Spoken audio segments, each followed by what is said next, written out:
Bienvenue à tous et à toutes dans ce nouvel épisode du Fauteuil Rouge. Ici on parle film culte classique, mais surtout on partage nos coups de cœur cinématographiques. Alors une nouvelle fois, faites comme moi, installez-vous confortablement, mettez-vous à l'aise, on est parti.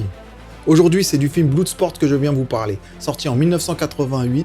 Oui, c'est assez ancien, je l'avais vu en cassette, lu dans un magnétoscope et loué dans un vidéoclub. Là, il y a toute une génération qui doit se dire, mais de quoi il parle? Il est devenu fou l'ancien? Ce film d'arts martiaux mettant en scène Jean-Claude Van Damme, jusqu'alors inconnu en France, y incarnera le rôle de Frank Dux. Ce film est soi-disant basé sur une histoire vraie.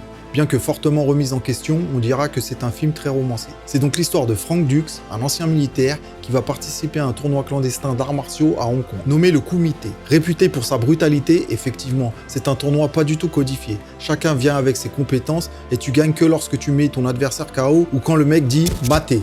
Au moins, les règles sont faciles à retenir. Son mentor, Maître Tanaka, lui a appris les techniques secrètes de son dojo, et Dux veut honorer sa mémoire. Il se lance dans ce tournoi avec l'intention de prouver qu'il est le meilleur. Je vous avais dit quoi? Y'a personne qui peut me tester, photo! Il inflige donc des KO en veux-tu en voilà jusqu'à la finale où il va rencontrer Chong Li, le champion en titre, qui lui n'est pas là pour enfiler des perles. Je tape les gens pour vivre. Alors l'idée du Kumite a été inspirée par un événement réel, bien que fortement exagéré dans le film.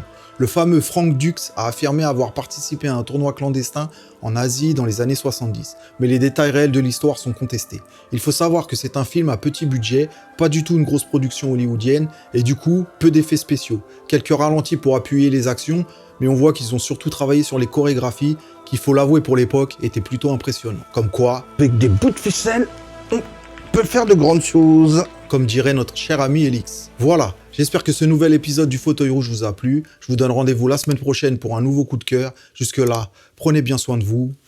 Peace.